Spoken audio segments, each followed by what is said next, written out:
What did you think back going back to what was it, WrestleMania 3, the Savage versus Steamboat match? This is a weird one for me. And I know why. Yeah, I loved it until I talked to Ricky about it. Right. Okay. Enough said.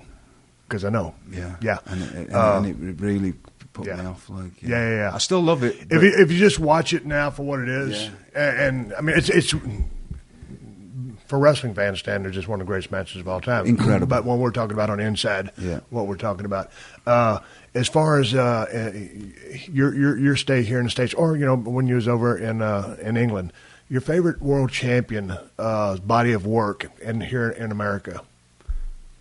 Because you get different guys. You get guys that are funk guys. You get guys that are race guys. You get guys that are flair guys. You guys get a Michaels guys or a Bret Hart. Are you where are you at on that? I'd have to say Ric Flair. I think just because. Okay, now what was it about Ric Flair? Because he's my favorite pro wrestler of all time, and you're going to hear many people, depending on what camp they're in, and again, wrestling is subjective. And people are going to say, if you've seen one Ric Flair match, you've seen them all. Well, that's like saying if you've heard one, Boston song or Led Zeppelin song or Metallica song, you've heard them all, because everybody, every band plays within their structure of what they do. Every wrestler wrestles within the framework of what they do. So why would you say Ric Flair in your estimation? That was I didn't see American wrestling until 2 years after I was already wrestling. Right? Couldn't get any tapes. Right. People forget that. I didn't own a video until I was just leaving. Well, my parents had one just as I was leaving home. Yeah, we had black and white TVs when I was a kid. So I got some tapes, and he was one of the first stuff I got was the NWA from Charlotte.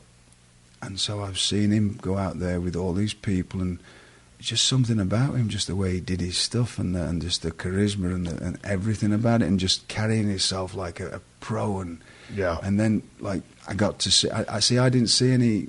I saw all the best matches because that's the only ones I was getting. I wasn't seeing everything. Yeah, I was seeing the Steamboat matches and the Bruiser Brody matches and people stuff that was like, oh my God, this fella just keeps going, and that was a lot of it as well. It's just the conditioning, and to be able to, I can go a long time, but at my pace. Right, his pace was 20. Same with you. Your pace is 20 notches above anything I've ever done, because that's the way you were. And I'd watch you in these long matches with Rocky and with H and that, and I'd be watching.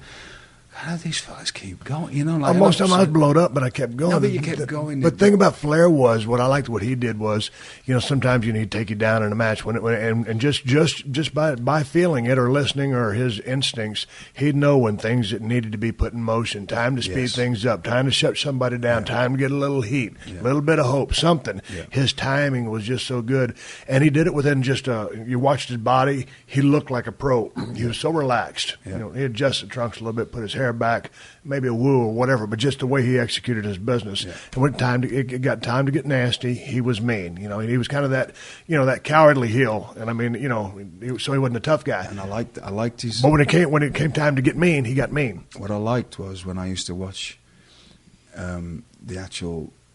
Another thing that drew me to him was that the way he did certain things, and I knew he'd had some kind of a British influence. And then I found out later Billy Robinson. Because the way he put a wrist lock on was the proper way to put a wrist lock on. Right. Instead of that old Chinese burn kind of thing that people do. I don't still get that. You know what I mean? But he put a proper wrist lock on. And little things that he did correctly. Right. I used to love watching Dory Funk Jr. I loved to watch Dory too. So I just liked the grinding and just the work standard. At first, when I started watching Dory Jr. stuff, and this was in a different frame of mind back in the early 90s. I mean, I was like, this guy's kind of boring. But as I got educated to what is great wrestling, I was like, oh, Dory Funk Jr. is one of the best. And I loved watching his stuff and still do. I mean, all of his stuff looked fantastic and totally crushed.